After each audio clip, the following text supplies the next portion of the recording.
down to business.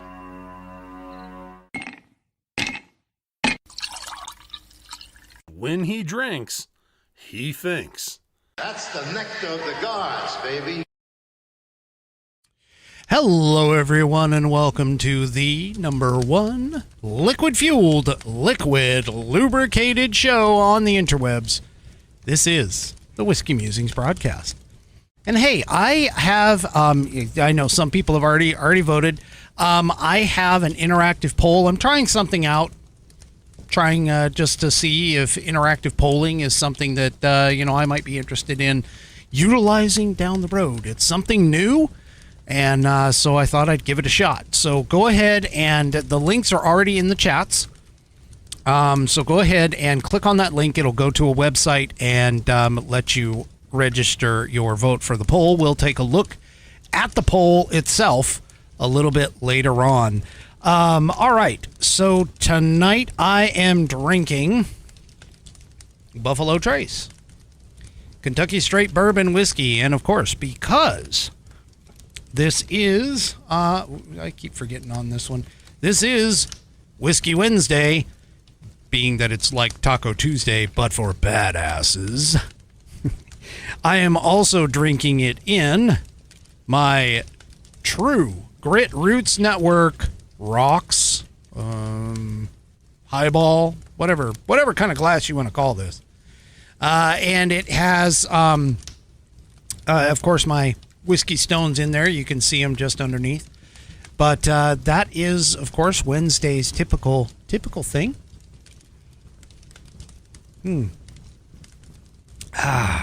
And Buddy has already said he votes for nanners. Meaning bananas. Bananas. Speaking of bananas, we've got some bananas stuff going out. Going on today. Actually, it happened last night, and of course, it's been the talk of the town for every single pundit, political commentator, whatever you want to talk about, and that is, of course, the Colorado Supreme Court ruling with regards to Donald Trump. I've got stuff on that a little bit, and then I have, in order to kind of lighten the mood a little bit, I have a fantastic bundle of cuteness for tonight's Pet of the Week, submitted by our very own Coco Dominky over on Rumble. I haven't seen her show up yet. I'm hoping that she does, but I haven't seen her show up yet. So hopefully she'll get here before Pet of the Week, and we will go from there. But before I do all of this, I've got a special, I've got a message. I've got a message from a very, very strong conservative man who is, loved by quite a few of you. And I have to say that his messages and what he said in a lot of cases is a precursor to today's situation and today's applicable to today's stuff. And so I thought I'd start tonight off with that, just to kind of discuss a little bit, or at least head into the discussion a little bit about this. So let's take a listen to what this fantastic conservative would have had to say about the ruling by the Colorado Supreme Court. These are not judges. These are liberal activists who work as judges. They wear the robes of judges, but they are not judges. They are not judging the law. They are there to implement the liberal agenda. Conservatives don't see it that way. They don't see that they're there to implement a conservative agenda. They're there to judge the law. And conservatives think that they are really, really great when they decide cases against themselves, because that proves their fairness and that proves their open-mindedness. The liberal judge doesn't give a rat's rear end what anybody thinks of him, and he certainly doesn't care whether you think he's fair or not. He is there to decide the liberal answer on every case, the liberal decision, the preferred liberal outcome, is the only reason.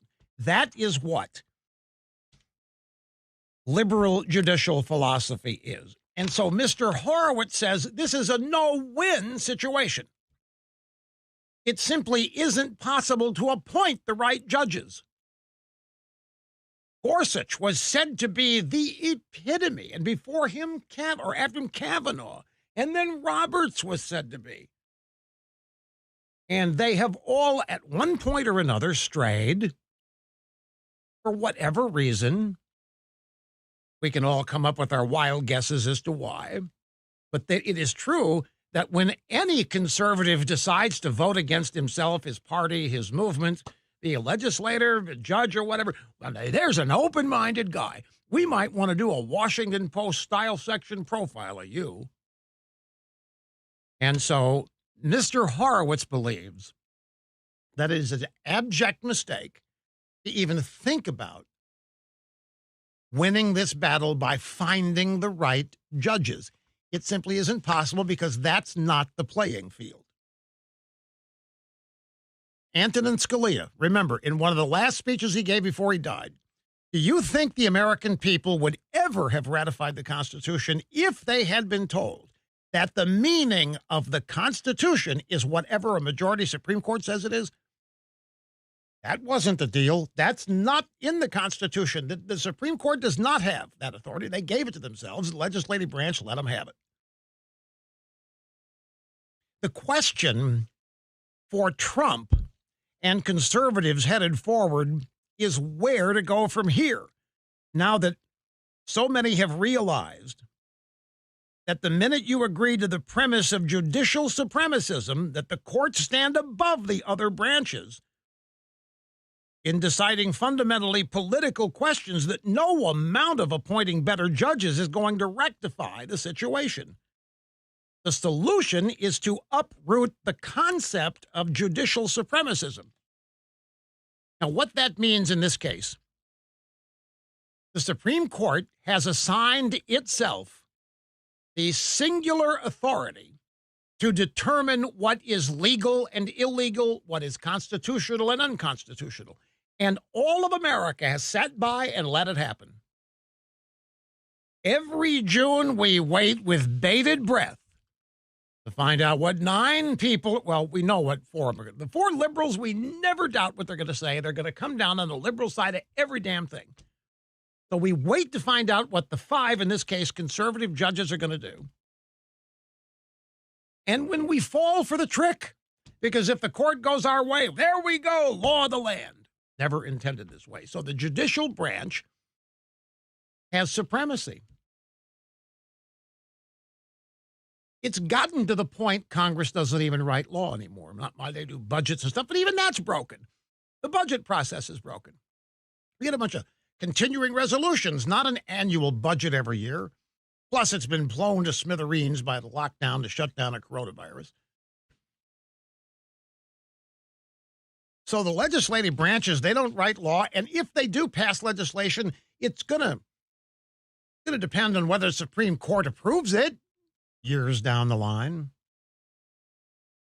And we've just sat by and accepted this evolution of the power of the court.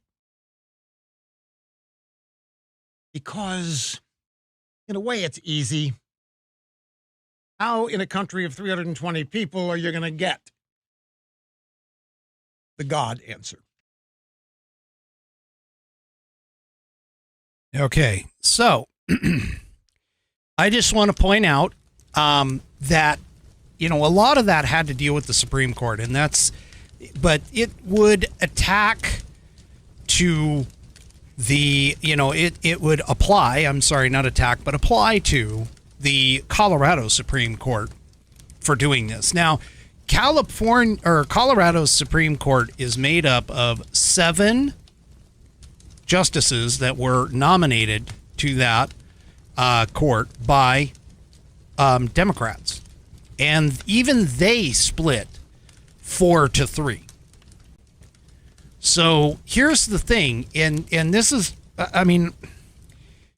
To to really think about this entire situation, number one is there has to be a clear and concise definition for what an insurrection actually is. And of course, what the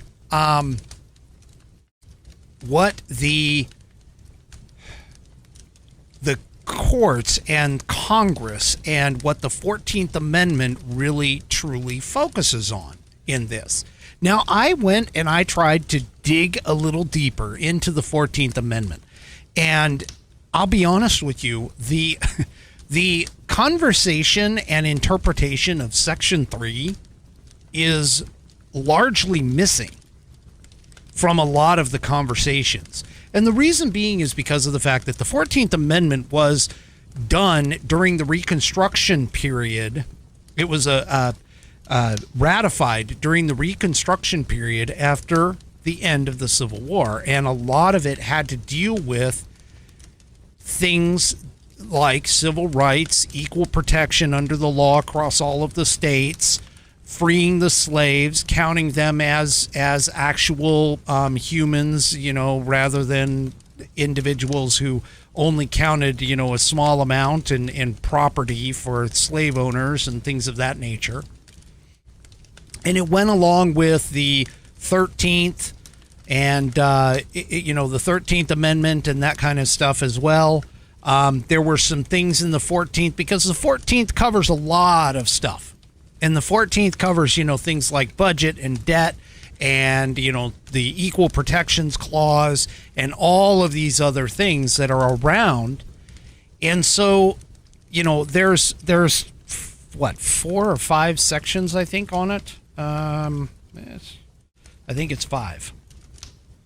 Let me just confirm that. I don't want to lie to you, because if I lie to you, then that will be a problem. Yes, section, let's see, it's 14. There are 5 sections to it. And these 5 sections cover a wide variety of topics that, bear interpretation.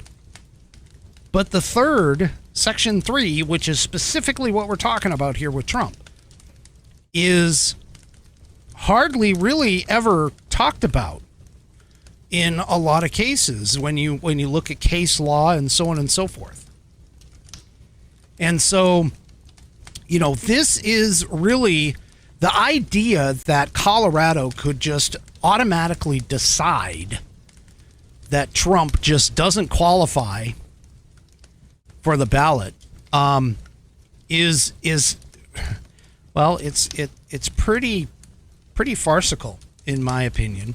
And I hope, and I think a lot of us do, I hope that the Supreme Court decides to take this up, because once the writ of certiorari is sent, they don't have to agree to this. They can step back and say, you know what, we're not going to do this.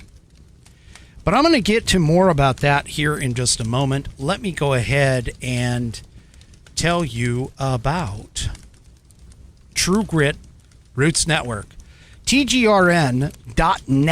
Now, this is True Grit Roots Network is a radio broadcast. It is blues focused right now in terms of the channel that we have available. And I got to tell you, I've been listening to some of our hosts and how and what they're doing, and they've got a great lineup for Christmas coming up over this weekend. So I invite you to check it out. Go to tgrn.net, and you can either download our app from both the Google Play and the App Store, or you can find us in the Live 365, live365.com catalog of digital radio stations as well. TGRN.net, True Grit Roots Network. Right now, TGRN Blues is the channel that we are playing. Eventually, we're going to be adding channels as time goes on, but for right now, it's just blues. That's the heart and soul of my partner and founder, Jonathan Oogie Richards. But I can tell you, like, Lady A was talking to me today, and she said, hey, I've got a great set for Sunday of classic Christmas music. She was uploading it. I mean, I'm excited for you guys to listen. So come on over, check us out, True Grit Roots Network, tgrn.net, and we'd appreciate it if you would include us in your Christmas listening pleasure. Once again, that's True Grit Roots Network, tgrn.net, out of Austin, Texas. And, of course, I am a brand ambassador, sponsor, and part owner. I'm all rolled up into one. I'm, Mr. Technology. I make all of the grease work under the hood. So anyway, yeah. So stop on by, take a listen. We've got great programming all throughout the week, and of course, for this Christmas holiday, we've got some great Christmas stuff going on. In fact, you might even hear my voice on one of the Christmas memories that they play. Just saying. So anyway. All right, so let's get into this. Let's start off, first off, with the actual order itself. And I have this linked in the show description. But this is like the summary. This is the advanced headsheet summary from the Supreme Court, the Colorado Supreme Court, not the U.S. Supreme Court, but the Colorado Supreme Court. And they basically say that in this appeal from a district court, now, if you recall, in the district court, the court judge said that the 14th Amendment doesn't apply to the president, which there's arguments for and against that. And then because of that, they basically said that it also doesn't apply to the primary ballots, which is kind of what we're talking about here in terms of bringing this in. But the Supreme Court the Colorado Supreme Court actually did an overreach on that. And they literally said that this covers both the primary ballot as well as the general election. But continuing in this appeal from the district court proceeding under the Colorado Election Code, the Supreme Court considers whether former President Donald J. Trump may appear on the Colorado Republican presidential primary ballot in 2024. A majority of the court, it was a 4-3 split, by the way, a majority of the court holds that President Trump is disqualified from holding the office of president under Section 3 of the 14th Amendment to the United States Constitution. Because he is disqualified, it would be a wrongful act under the election code for the Colorado Secretary of State to list him as a candidate on the presidential primary ballot. Now, this is a key line here on the bottom, okay? The court stays its ruling until January 4th, 2024, subject to any further appellate proceedings. So basically what that statement is saying is that up until January 4th, he can stay on the ballot. And if the Supreme Court decides to grant the writ of certiorari, he would, obviously, the order would be stayed at that point. You know, a lot of people have been looking at this and of course, the left has just been going nuts over this entire thing. I mean, everywhere on social media, they're all like, oh my gosh, the Supreme Court finally did something right. And I'm going to tell you right now, I don't think that is quite the case, because you have to consider the fact that it was a 4-3 split decision on all Democrat-appointed judges, which, as Rush just told us, the Democrat-appointed judge, who is more of an activist and not a jurist, okay, is the fact that they would come out with the idea that they have to advance the leftist agenda, which right now is get Trump. Okay. Now, the thing about this entire thing, of course, and I've made this case. I've said it a few times on this program. This entire thing hinges upon a couple of definitions that we have to Now, because it's going up against SCOTUS, hopefully it'll hit SCOTUS. I already know that Trump's already said they're going to appeal. The Colorado GOP representative who was being interviewed by Ben Shapiro already said that they're working on the writ of certiorari and should have it submitted by the end of the week. So don't be surprised if you see that come through in the news cycle. But the thing about it is there's a couple of things that we have to get clearly defined in this entire situation. And so let me go ahead and let's just read really quickly Section 3 of the 14th Amendment. No person shall be a senator or representative in Congress or elector of president and vice president or hold any office, civil or military, under the United States or under any state who, having previously taken an oath as a member of Congress or as an officer of the United States or as a member of any state legislature or as an executive or judicial officer of any state, to support the Constitution of the United States, shall have engaged in insurrection or rebellion against the same, or given aid or comfort to the enemies thereof. But Congress may, by a vote of 2/3 of each house, remove such disability.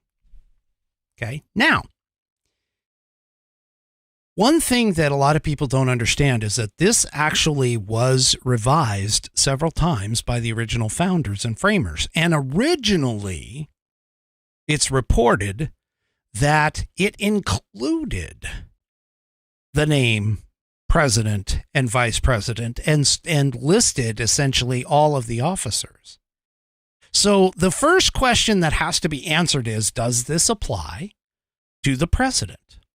Does this apply to the president of the United States? Now, a lot of people and a lot of legal pundits are all saying that when you say hold any office, civil or military, under the United States, means that the president, who is an officer, considered an officer of the United States, that it would apply.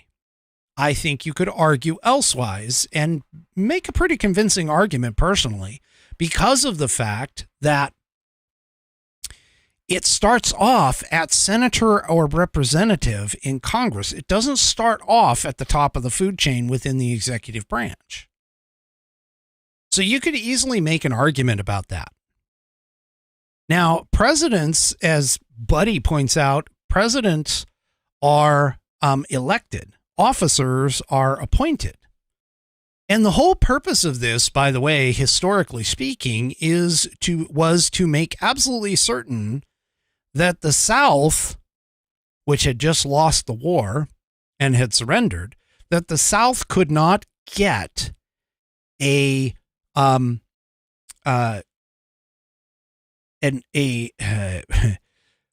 majority of the government under people who were still sympathetic to the South. That's the whole purpose of this.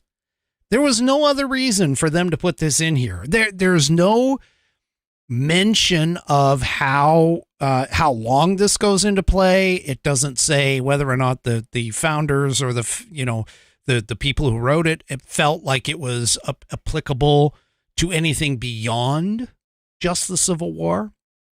But this is part of the problem with the vague language that we go across, or that we get across with a lot of these founding documents, is that they're kind of open-ended.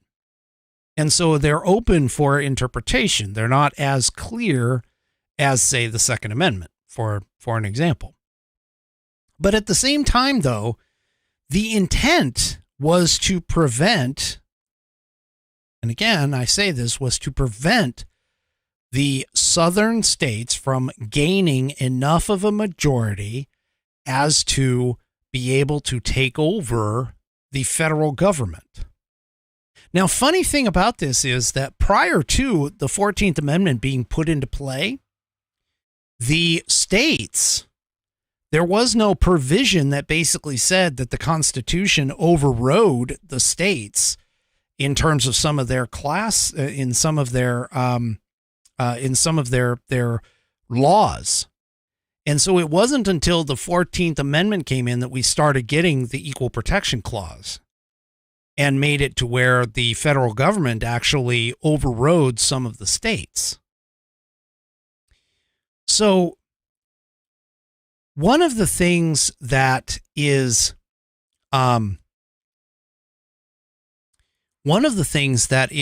quite curious about this entire situation, it goes again back to the whole idea of what is considered to be shall have engaged in an insurrection or rebellion. Okay? Insurrection or rebellion. Well, as per usual, the Constitution lays the foundation, and the statutes or the laws, which here this is under Title 18 U.S. Code, Section 2383, which essentially outlines rebellion or insurrection and the punishment thereof, which essentially reads, whoever incites, sets on foot, assists, or engages in any rebellion or insurrection against the authority of the United States or the laws thereof, or gives aid or comfort thereto, shall be fined under this title or imprisoned not more than 10 years, or both, and shall be incapable of holding any office under the United States. Well, here's one of the interesting pieces. Trump's never been charged with this statute.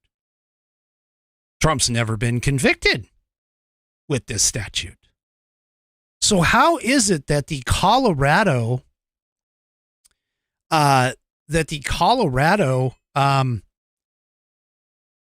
Supreme Court can say that he is guilty of rebellion or insurrection when he's never been charged with it, he's never been convicted of it, and he certainly has never served time for it?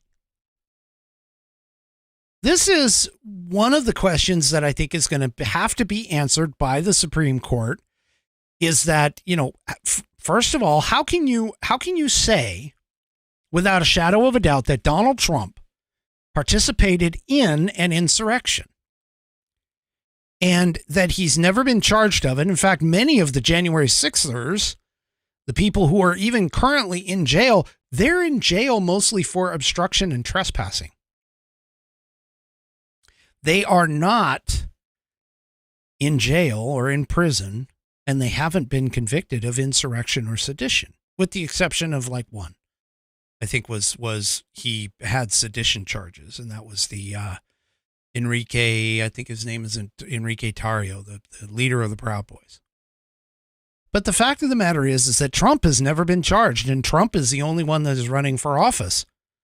So how can they have said clearly that this was him participating when he never was at the Capitol itself, that he never stated anything in his speech to indicate that they were supposed to go into the Capitol building? He said, and I quote, peacefully and patriotically protest. Now, even with all of that, we now have to come down to, excuse me, the definition of what is an insurrection. And I can tell you right now, the insurrection clause, there wasn't any.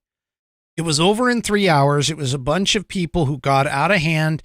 We've seen evidence now that it got out of hand because they were fired upon by the Capitol Police with tear gas and rubber bullets into what was essentially a peaceful crowd on the Capitol steps. And that's what initially started it. And so there's a lot of questions here. To even ask the Colorado Supreme Court, when was Donald Trump was ever charged? when was the charges brought? When was he brought up for trial? When was evidence produced? When was he ever given the opportunity to defend himself? And when, in all of these cases, was Donald Trump, first of all, was he even present? Has there been any communication? There is none. So how can you charge a man with insurrection when he hasn't even been given his due process rights in accordance with the Constitution? Let me take a quick break before I continue on with this. Let me go ahead and tell you a little bit about my store. Hey, if you like the Whiskey Musings broadcast show and want to show your pride in being a Whiskey Warrior P1, head on over to store.whiskeymusings.online. And I've only got a few days left on this. But I have a promo code at checkout. If you put in all capital letters Christmas at checkout, you will receive a gift of 15% off of your entire order when you use that promo code at checkout. Take a look at some of the things that I have. I've got sweatshirts, hoodies, t-shirts, mugs, glasses, water bottles, aprons. I've got all kinds of stuff that show not only my logo, but also have my motto, which is when I think I drink. And so head on over to store.whiskeymusings.online, store.whiskeymusings.online. And I'll put it up on it covers me up, but what the heck. Put it up on the screen there, store.whiskeymusings.online. And you can go and check out all of the things that I offer for the show and support the show in the process. And again, before the 25th, because the 25th it ends, you can put in promo code Christmas, all capital letters, promo code Christmas, and get 15% off your entire order at store.whiskeymusings.online. My Christmas gift to you. Promo code Christmas at the end before you order for 15% off your entire order. And I thank you, of course, for showing your support for the show.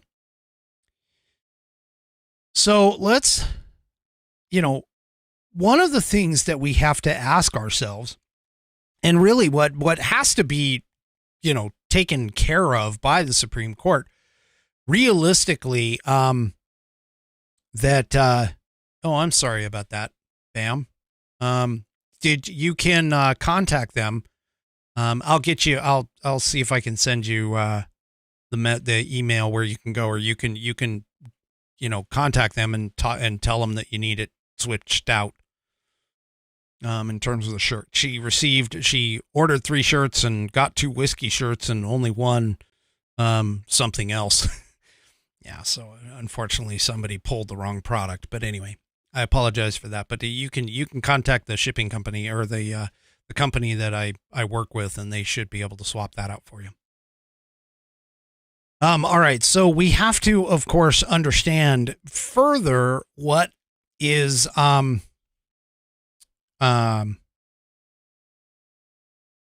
okay, send me an email, Bam, send me an email with your order number, and I'll see what I can do for you. Okay. So back to the show. So, the thing that we have to ask ourselves and get answered realistically by SCOTUS is, what is considered an insurrection and rebellion? Because if you look at this, there's not even any evidence of any of this, regardless of what the left is trying to tell you and talk to you about. There's nothing there. No one's been, as far as we know, no one's been convicted or charged with insurrection. We did have a sedition charge, but not insurrection. Those are different. And so, to have them sit here and say without following due process at all is just crazy. But there's another case that's in front of the Supreme Court that could make a huge difference in a lot of these people's cases. Okay? A lot of the January 6ers and so on and so forth, I brought this up before. But I got to bring it up again. There is a landmark case that has been accepted already by the Supreme Court. It's going to be heard in probably March or April. And the ending decision will likely affect more than 330 defendants, and also could eliminate the DOJ's unprecedented and novel use of a law which is designed for white-collar crime. So the U.S. Supreme Court decided to take up the January 6th case that challenges the most frequently charged felony from that day, which is obstruction, corruptly obstructing an official proceeding. And this was done on the 13th, December 13th. The High Court granted certiorari to a petition of appeal from January 6th defendant Joseph Fisher, 57, of Jonestown, Pennsylvania. And that the obstructing an official proceeding, by the way, was the most commonly used law in order to get these January 6th defendants imprisoned. That and trespassing. Those were the two that were the most used. And so the DOJ put the January 6 protesters in its sights with the unprecedented use of a 2002 evidence tampering statute to prosecute them for delaying the counting of votes from the 2020 presidential election. Now, if the Supreme Court rules in favor, it could just basically knock the heart out of hundreds of prosecutions and then quash the unorthodox use of a law not designed to apply to anything but corrupt accounting practices. To me, this is kind of like the whole Jack Smith scenario. And it actually could affect Trump too, believe it or not, because Trump is being charged with corruptly obstructing proceedings. And so it's going to be interesting, folks. It's going to be interesting. So, yeah. So apparently the code that is being used for this is 18 U.S. Code Section 1512C, which reads, whoever corruptly alters, destroys, mutilates, or conceals a record, document, or other object, or attempts to do so, with the intent to impair the object's integrity or availability for use in a official proceeding, or otherwise obstructs, influences, or impedes any official proceeding or attempts to do so, shall be fined under this title or imprisoned for not more than 20 years or both. So this is going to be interesting to see how this plays out and whether or not this is going to be a game changer in terms of a lot of the January 6th folks. We're going to have to watch this. The other thing that apparently has happened on a lot of these cases were that the DOJ was pressuring for plea deals, trying to keep, obviously trying to get all of these people arrested and put into prison. But that was the other piece out of all of this, was they did a lot of plea deals out of this and forced it. Well, the Colorado Republican Party is actually fighting, believe it or not.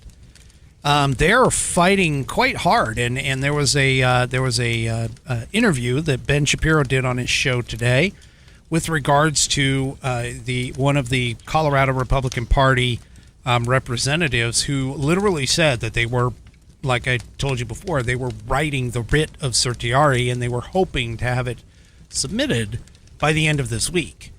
However, they also have said that if that can't happen, that they will move to from a primary, from a regular primary, and they would cancel it, and they would go to more of a let me see what the pure caucus system, should this be allowed to stand. Now, the interesting thing about this is that if they do that, okay, and they even said on the, during the conversation with Ben Shapiro, Ben asked him, well, what happens if the Supreme Court doesn't take it up, you go to a caucus style system, and then the general election comes on board, what is going to be your plan for moving forward? Now, keep in mind too, folks, that there are a ton of other cases that are still pending in several state courts. Now, some of those cases have already been kicked out. They've already been said, or they've already been told, that's it.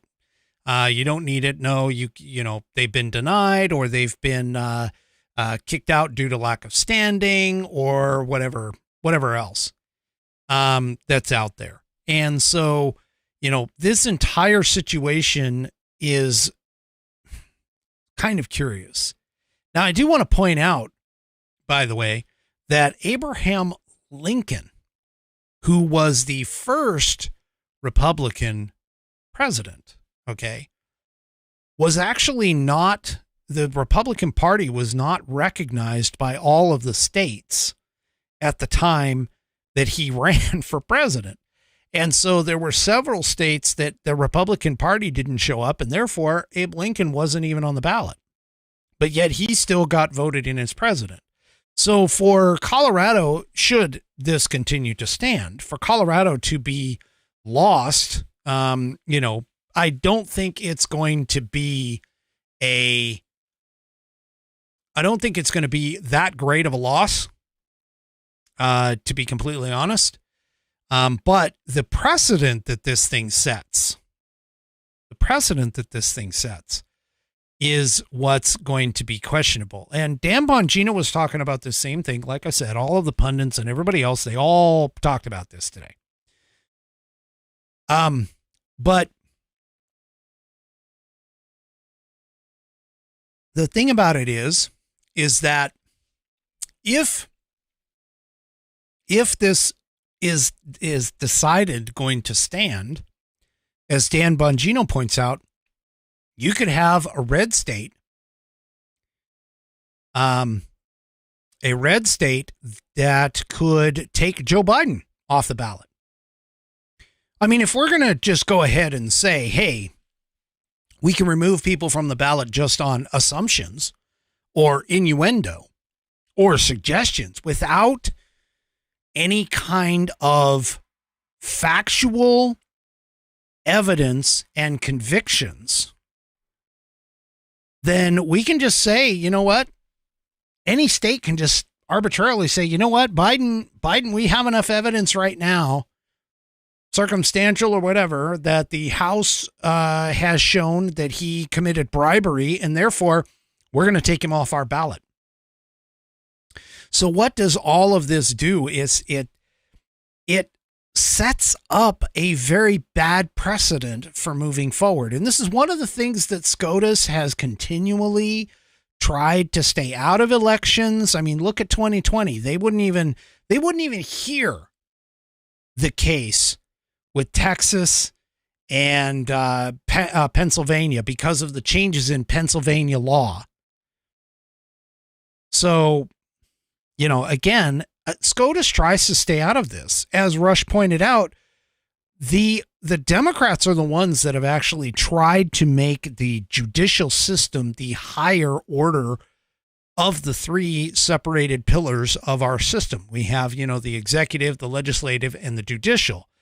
But the executive and legislative are supposed to handle all of the day-to-day stuff, and the judicial is only there by the founders to rectify disputes between the other two. And it's often been said that the judicial is actually the weaker of the three branches because cases have to be brought before them before they can even rule on it.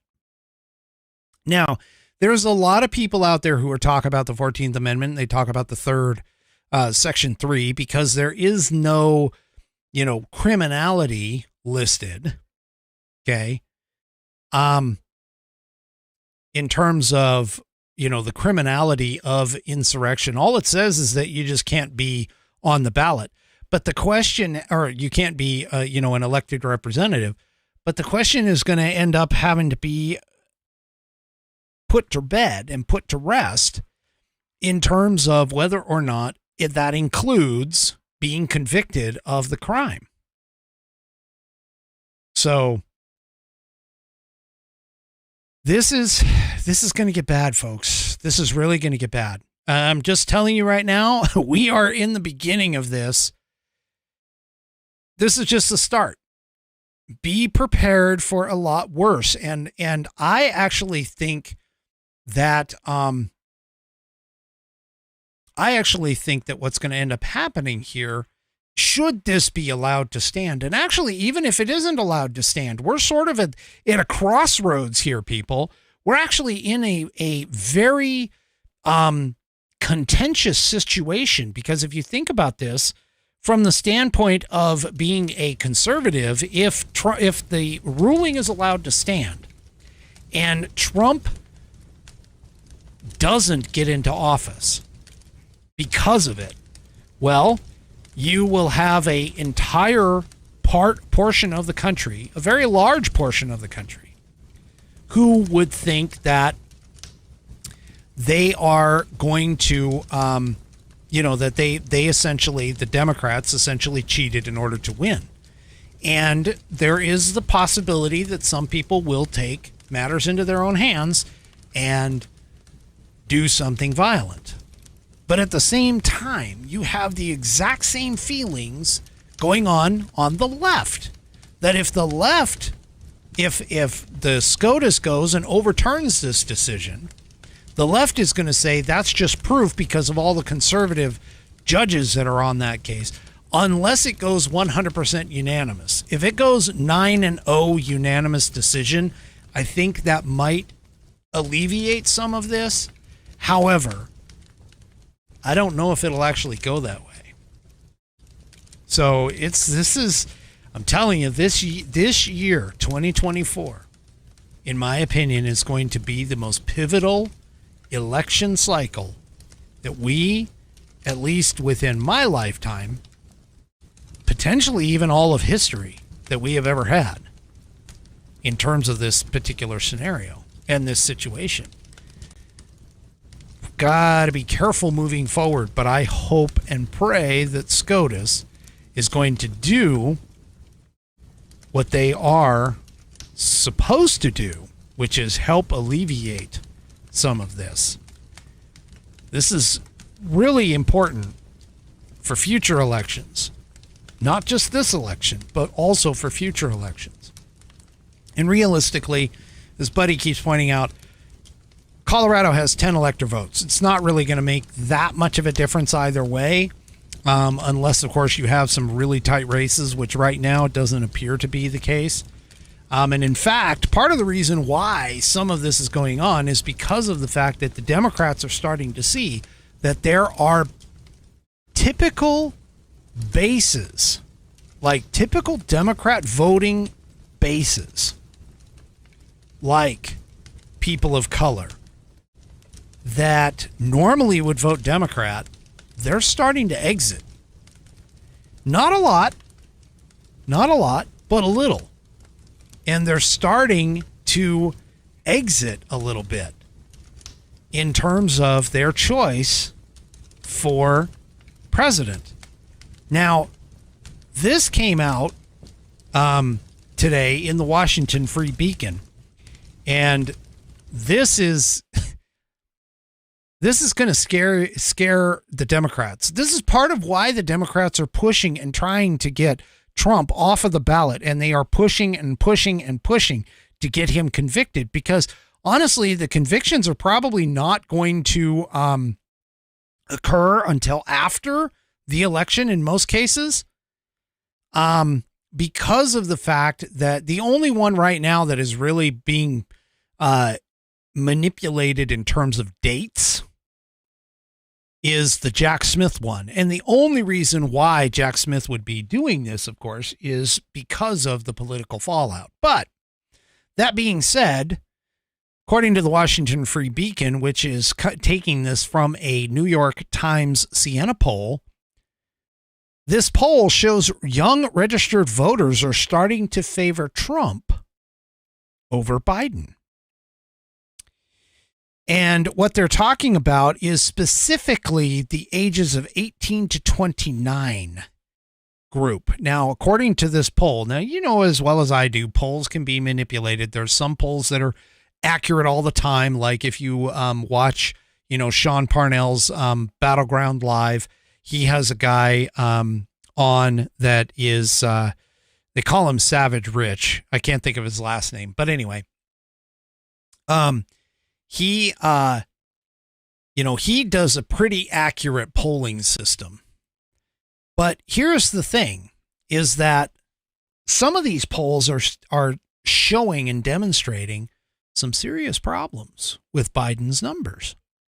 One of them being 49% of registered voters between 18 and 29 said that they would vote for Trump if the election was held today. And thank you, Outlaw Dogs. It's Rich Barris, known as the People's Pundit. And actually, he has a channel on Rumble. You should, and Locals, you should maybe check out. But 49% of registered voters between 18 and 29 said that they would vote for Trump if the election were held today, while 43% said that they would vote for Biden. Likely voters in the same age group, however, preferred Biden over Trump by 47 to 44. So again, there's some inconsistencies and incongruencies that are going on with these polls. But the thing about it is that they're enough because, again, Biden is not running away with this one. He really isn't. No matter what happens, I mean, you can look at these numbers and you can say, it's within the margin of error or whatever. But the thing about it is you need to understand is that the Democrats believed, they truly 100% believed that if they got Trump into the courts, that he was going to lose his base. He was going to lose, and all that is happening right now is that he is gaining steam. He is gaining steam on this. And this is part of the reason why you're going to see over the course of the next 10 to 12 months, however long it takes, you're going to see a huge push to try and demonize Trump and, say that he's going to be things like Hitler and all of this other stuff. You also have things like, the whole idea of maybe even starting a civil war. That's a potential, which spawned my question for tonight. So do me a favor. If you haven't done it yet, I'm going to post it once again in the chat. If you haven't done it yet, go to this website. Come on. Really?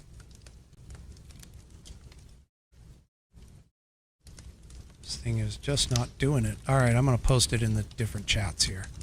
Go to this website and click on the link. and do me a favor and vote in the poll. If you haven't already, I just ask a simple question. I mean, again, I'm playing around with the polling, but I'm just asking a simple question about it. So let's take a look and see. I don't think I have it on this screen. There we go. No, it was on that screen. So let's just take a look and see what the poll results is. So this has anything to do, this basically, the question that I'm asking is, do you think we're closer to American Civil War 2.0? And here is the answer so far. I've got the majority say yes, and some say I don't know.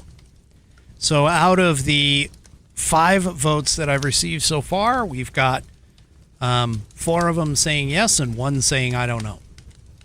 That's pretty good. That's pretty good. But if you haven't voted in it, head on over. I see Buddy. Buddy keeps saying no, so he'd probably vote no if he followed the link and got there, which is fine. But we'll check in on that here right before the end of the show. We'll take a look at that with that. Well, you know, coming along and everything else, the Biden White House is going to spend a lot of time trying to convince you that Donald Trump is really, really bad. As you can see by this piece in the Federalist, the Biden White House gets media to spread Nazi-style propaganda that Trump is Hitler. This is not surprising to anyone with an intelligent brain. Joe Biden's campaign and the White House openly collude with the media. Well, they're not media. They're propaganda. But essentially it's doing propaganda with the media and the White House. And it's not just them. I mean, social media, like I've said before, and I'll say it again, the Democrats are like a hive mind. They don't even have to like log on to a website to find out what the current thing is. They just automatically know. It's like it's beamed right into their freaking brains. But they go and the first thing that they do is Donald Trump is a threat to democracy. Trump is Hitler. Trump this, Trump that. Trump's going to be a dictator on day one. And all of this, of course, has no basis in any kind of fact whatsoever. In fact, even Donald Trump is trolling them. And, in his town hall with Sean Hannity, he was like, oh, yeah, I'm going to be a dictator right on day one. And then proceeded to list 2 things that were well within his purview as president. Essentially trying to show that he was going to be a dictator, even though those were 2 things in particular, like reinstating the Trump travel ban, which, of course, the left and the media are all saying it's a Muslim ban. No, it's not. It is a travel ban for certain countries, had nothing to do with somebody's religion. Had countries that dealt directly with terrorists, known terrorists, and then, yeah, there was no problem with that.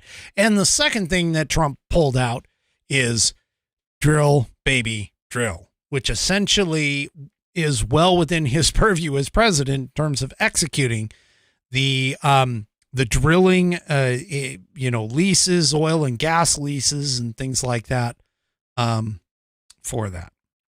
So just be prepared. I'm telling you, if you're a Whiskey Warrior P1, you'll understand this completely. Be prepared for this to continually be a shot in the arm. They're going to talk about Trump and Hitler, and what's even worse is our esteemed vice president of the country right now has launched a campaign, a round the country campaign that is pro-abortion.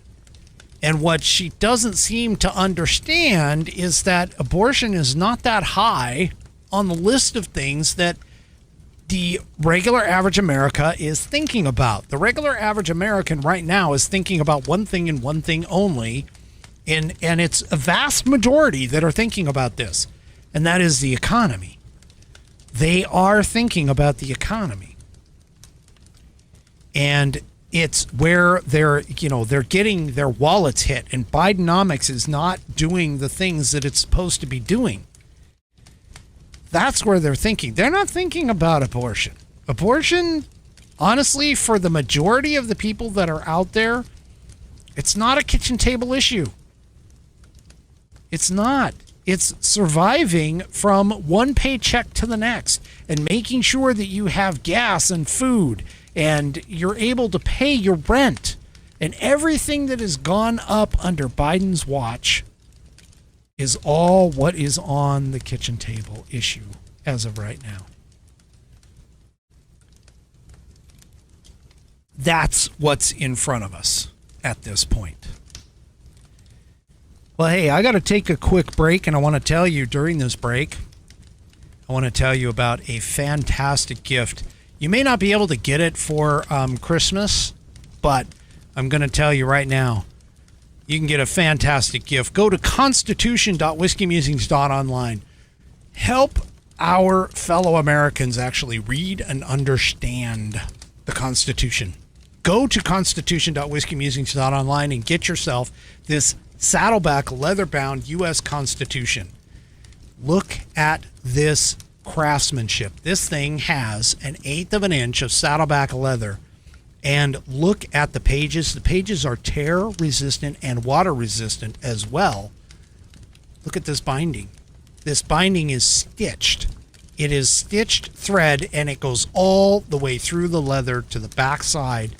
It is fantastic. They have a 100-year warranty against manufacturing and material defects.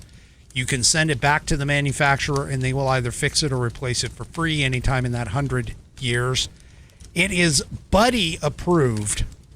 Buddy approved. It's Billy chewed, meaning Billy chewed and tested it. It's got, as I'm being told out of all my Rumble folks, it's got sexy rounded corners. Sexy rounded corners. And you can use this. It's also been guaranteed. I'm telling you, my youngest whiskey warrior went and got this, verified its contents by passing his civics badge in Scouts with this book. This is not this exact book, but a copy of this book. And this is just fantastic. Go to constitution.whiskeymusings.online and get yourself a copy today. Hand it out to your conservative friends. They'll love it. And hand it out, of course, to your liberal friends, and they'll try and destroy it. Like they do every single time. They hate this thing. They hate the Constitution of the United States. I'm sorry. They just do. No, I'm not sorry. They just do. They hate the Constitution. Go to constitution.whiskeymusings.online. Get yours today and help support the show in the process. And while you're there, check out the rest of what the Institute on the Constitution has for constitutional books, and they have classes. They've got a free US 101 Constitution course that you can go and check out as well. And I thank them for being for allowing me to be an affiliate. All right, so if they want to talk about insurrection, and here's the thing, is that insurrection, the definition of insurrection is a big thing. And based on the definition, because the left loves to change the definition of language in order to make it fit within their ideology. I mean, we've had things like, what is a recession has been modified. What is a woman has been modified. What is a man has been modified. And so all of these things have been modified. So based on the modification of the term insurrection, basically means a gathering of people who have gone into the Capitol building and have done things like interrupt an official proceeding. Check this out. This just happened. Hamas terrorist sympathizers take over the U.S. Capitol Rotunda. So this is literally, according to the left, an insurrection. They interrupted official proceedings and they took possession. They were trespassing. They were standing there.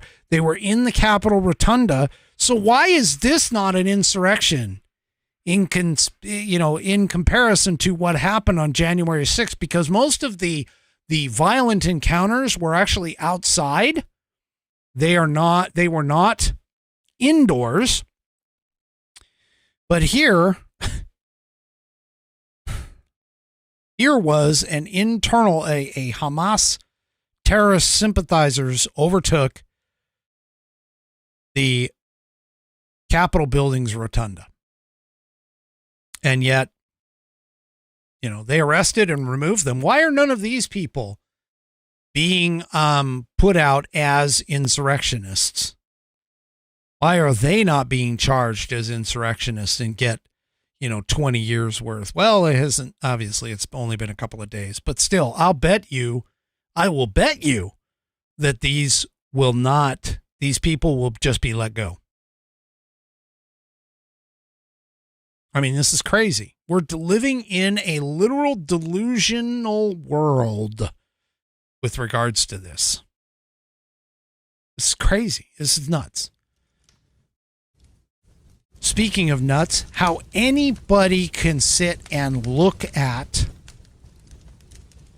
Joe Biden and the mountain of evidence that is in front of him, or, well, behind him, or whatever, that the House Oversight Committee and the House Judiciary Committee have been putting together is just beyond me as to why they can think that this guy is not corrupt. But there's a representative who has actually agreed with me on this fact.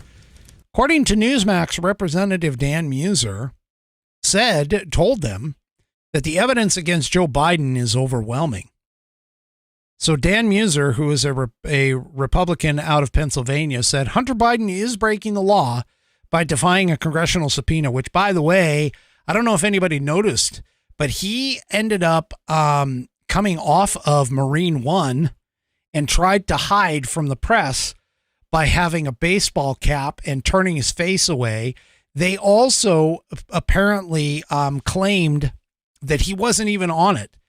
And Dan Bongino talked about this today with regards to the manifests. I mean, you have to be on the manifest in order to get on the helicopter. So the Secret Service obviously had him on the manifest, but the copy that was given to the press didn't have Hunter Biden on it. And so now he is at the White House right now, even though he is he is potentially going to get charges against him for defying a congressional subpoena, hopefully. But anyway, Muser essentially made the remarks when he was on an appearance of Newsmax's Wake Up America. And he said, Hunter Biden pretty much does whatever he wants. But here he's defying the law. It's pretty amazing. I mean, the amount of evidence against him and President Joe Biden is overwhelming. I mean, it's just astonishing how 90% of the media states that there's no evidence against Joe Biden when there's 16 times that he's lied, 22 contacts with international arch criminals, from the Communist Chinese Party to the mayor of Moscow. And it's just an endless amount. We're just going to keep on pushing based on the evidence to find out what happened here and why they were paid millions of dollars from the darkest corner of the earth. Muser also called into question a $200,000 loan that Joe Biden reportedly gave to his brother Jim. You need a signed agreement and promissory note, Muser said of the loan. It's not a requirement. It's an IRS mandate. And if it's not done, it's considered tax evasion and fraud. Really? Tax evasion and fraud. It's not like, by the way, Ashley Biden apparently hasn't paid $5,000 in taxes either. So it's not just Joe, Hunter, and now it's Ashley. Possibly Jim. Who the hell knows? But anyway, he also continued, Muser also continued and said, and then you're also not paying taxes on any of the interest. So it's a crime. The penalty is up to 5 years in prison. So they produced this promissory note and signed agreement for the so-called loan. And there is no question about it. Joe Biden and his brother have committed tax fraud, tax evasion, and face severe penalties. Not to mention the fact that he's been a foreign unregistered agent, according to the FARA Act. Well, according to Representative Comer, who's actually been leading a lot of this, he now says that there is direct evidence, the first 100% direct evidence against Biden has now been revealed. Now, this is also on Newsmax.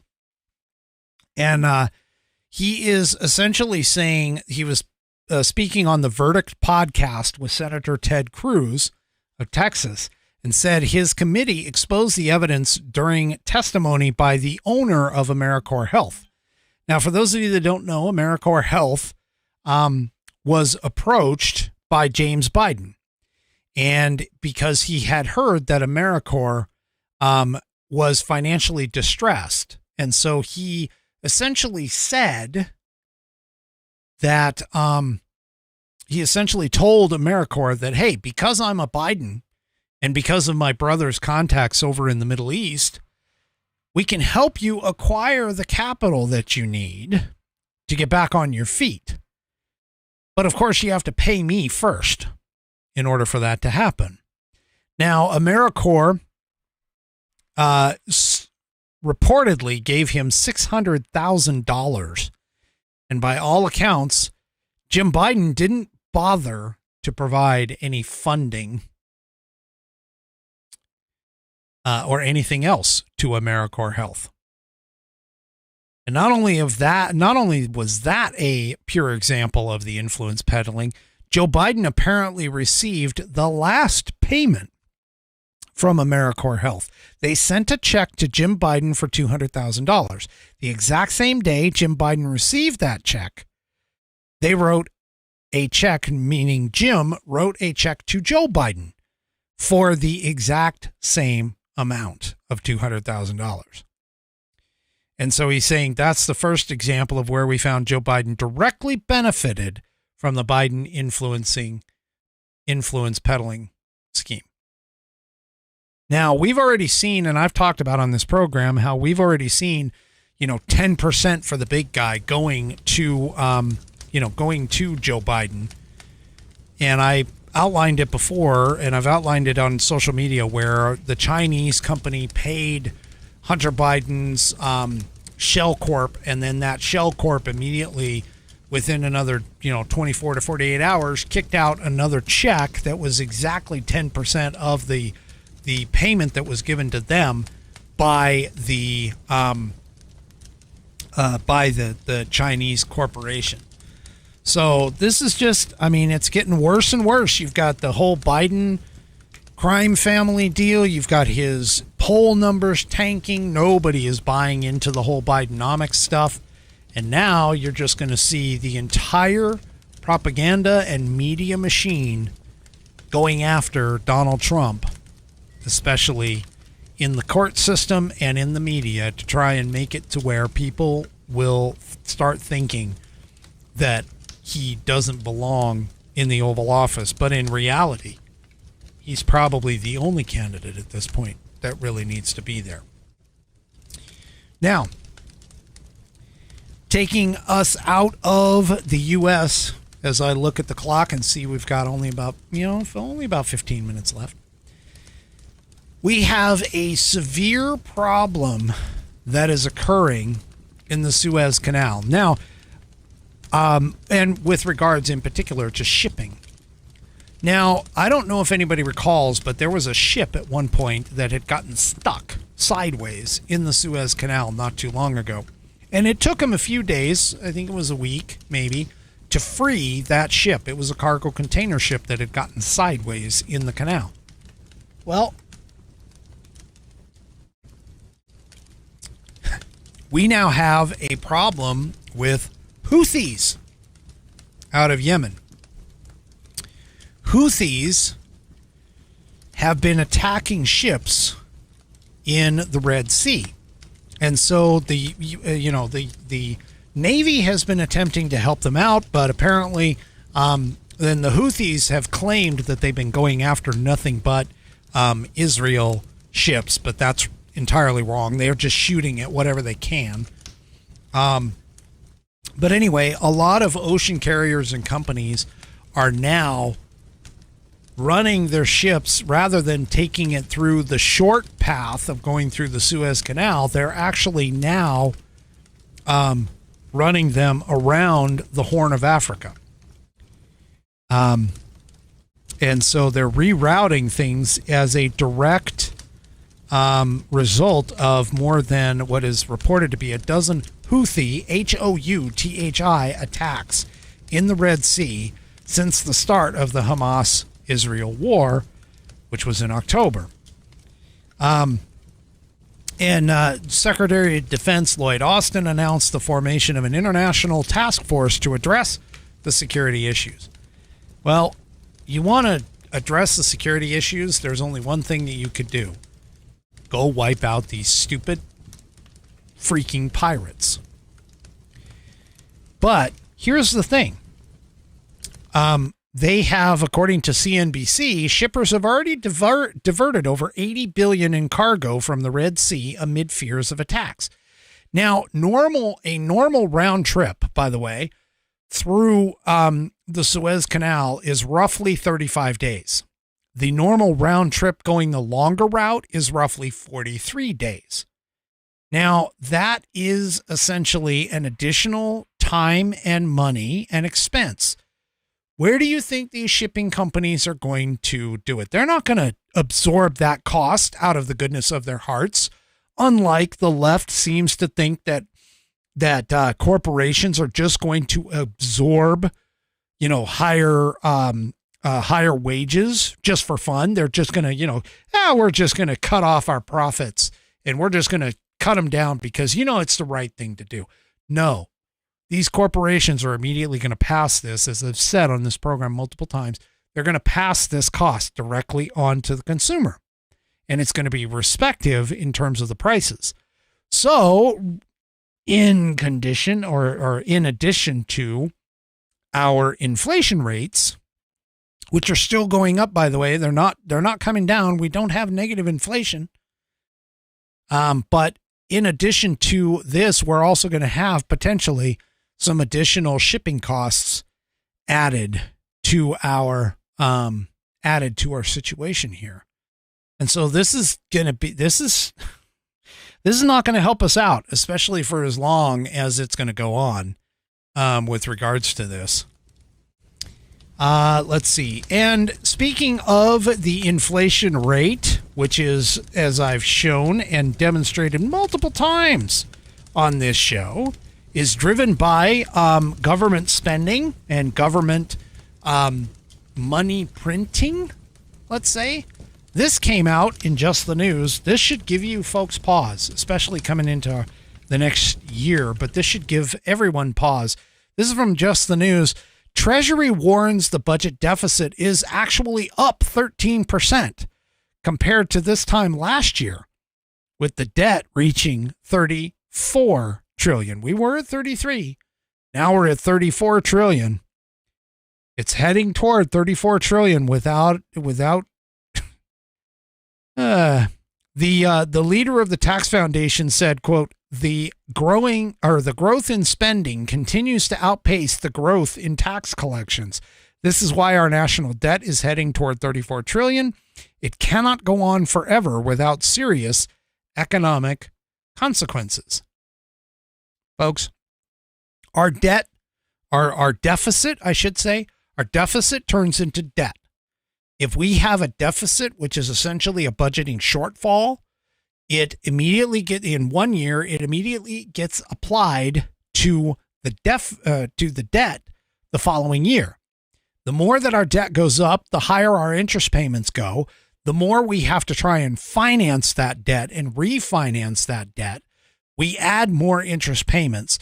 We constantly are going to be, we're in a circular downward spiral right now with this. And this is absolutely crazy that even the Treasury saying the budget deficit is up 13% compared to last year. So the U.S. government ran a budget deficit of $381 billion so far into our 2024 fiscal year. For you guys that don't understand fiscal years run from October to October. So this is just November and December so far. November and December so far. The deficit is $44 billion higher than it was at the end of November of 2022, according to the latest data released by the U.S. Department of the Treasury. Congress passed a laddered continuing resolution in November with a final expiration date of February 2nd. Conservative House Republicans have been calling for a reduction in federal spending to reduce the budget deficit. Congress must pass another spending bill in order to keep the government funded past February 2nd, which, by the way, the left or the Democrats have been critical of the Republicans for closing up shop already. So yeah. Anyway, we're just going to continue. I mean, as long as we continue spending and passing money off into, Ukraine and all of the Inflation Reduction Act, which doesn't reduce inflation, has nothing to do with that. And so on and so forth. I mean, we're just going to continue on down the road in digging ourselves deeper and deeper into debt. All right. I don't want to end on a heavy note, considering this is my second to last broadcast. Saturday is going to kind of be focused on Christmas because, of course, Saturday is the day before Christmas Eve, which I hope you guys are getting prepared for some time off and stuff. But I had a submission by Coco Dominki for this week's Pet of the Week. And it's not so much a story, but believe me, you're going to be buried with a whole bunch of cuteness. Let's go ahead and get that going as soon as I can find where the button is. Right now, let's go to Pet of the Week. All right, and as I said, Pet of the Week this week is submitted by Coco Dominki over on Rumble. And this is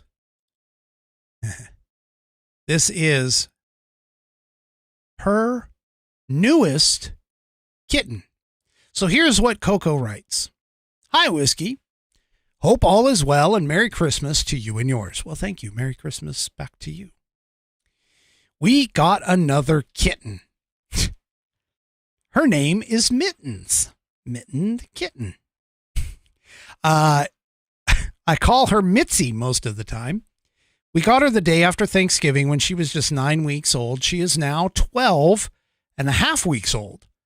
It only took her a couple of days to approve of the other pets and for them to approve of her. She is very loving and very playful. She's already doubled in size, but is still very tiny. It is so fun to watch Luna and her play and get along. I don't have many stories to go along with these pics. They are just an abundance of cuteness. Cuteness overload, if you will. So enjoy. For a reminder, all of the pets are Luna, which is the black cat. You'll see her. And then Finnick and Dizzy, which are the two dogs. You'll see them too. Have a marvelous and blessed new year. And of course, it's signed by Coco Dominki. So let's take a look at these wonderful, cute photos of these kitties.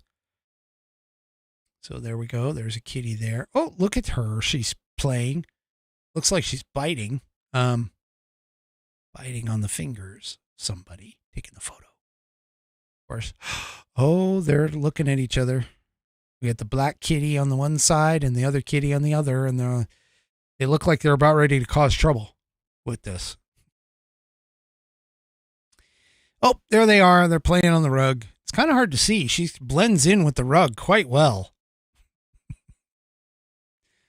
Oh, kittens. You gotta love them. And they're the two of them. They're kind of hanging out together. That's cool. Oh, they tired themselves out and they're taking a nap together. Look at that. It's always so peaceful and precious for them to see that. Oh, she's upside down again, hanging out. Oh, looks like she's got something in her paws. Something she's playing with. Cuteness overload here, people. Cuteness overload. There's the two dogs. There's the two pups hanging out on their bed with the cat right in the backside. They're all kind of taking a nap. And, oh, I bet she just loves to play with things that are hanging. I got to ask Coco, and maybe you can do this in the chat before I take off. Does she go after any of the ornaments on the tree by any chance? Just curious. Yep. And they're kind of hanging out together, enjoying each other's company in the dog bed, I think. And there we go. We're back to Mittens, the kitten. And there she is. Thank you very much for your submission and sharing Mittens with us. Do appreciate it, and I'm sure everybody else does. Yeah, we all go aw at the same time. It's just cute cat. The cat. Bonnie says, "Oh, our cat climbed in the tree to be funny." Thankfully, we don't have any of that. With our two cats, they kind of just stay away. Oh, Coco says, "I have no ornaments. They both won't stay out of the tree." Oh, I'm sure that's typical. That's typical. But anyway. All right. Well, thank you for sharing your newest kitten, Mittens, with us. And if you would like your pet, animal, whatever kind of otherwise, cat, dog. I mean, we've done fish, we've done spiders, we've done gerbils and mice and rats and all kinds of stuff on this program. So whatever you consider a pet, if you want your pet featured for Pet of the Week, that is my Wednesday segment. Send a email with your pet's photos and any kind of story, name, so on and so forth, that you want broadcast to fans, F-A-N-S, that's fans at whiskeymusings.online. That's fans, F-A-N-S at whiskeymusings.online. And I will get obviously we'll feature your pet for Pet of the Week. That is my Wednesday night segment. Also, don't forget, if you have a burning question for whiskey, you can also send questions for whiskey for my Saturday segment to fans at whiskeymusings.online and get one in. And yes, buddy, just to make sure, I have yours on tap for Saturday. Okay? I have your question on tap for Saturday. In fact, I got to remember to do a little research on it because it's a very, very interesting question that I think a lot of people are going to be interested in. All right, and that is my final Whiskey Musings thought of the week. Do me a favor. If you like my broadcast, you like my show, head on over to Rumble. Sign up for an account first. It's free. Once you have that account, find the Whiskey Musings Broadcast channel and do me a favor and hit that follow button. Before you take off tonight, apparently if you rumble, meaning give the thumbs up sign which should be going on right about here underneath the video. If you give a thumbs up sign, that actually helps Rumble's algorithms. So like it as much as you can. Like this video as much as you can, because I would love to see this just explode in the new year. I will be, as I've already said, I will be broadcasting on Saturday. My broadcast times haven't really changed. And so we will go and take a look, I'll see you again on Saturday night. Before I take off, though, let me go ahead and check the poll results, see if there's any change. Yep, no, looks like there's not much change. We have 5 votes for yes and 1 I don't know. And then, of course, we have Buddy's I know in terms of the possibly are we closer to American Civil War. So anyway, we will see you all Saturday night right here on the Whiskey Musings broadcast at 6 p.m. Pacific, 9 p.m. Eastern, right here on Rumble, Facebook, and Twitter, as well as YouTube. We'll see you then. Good night, everybody. The Whiskey Musings broadcast is produced by Active Eye Media, LLC. All rights reserved.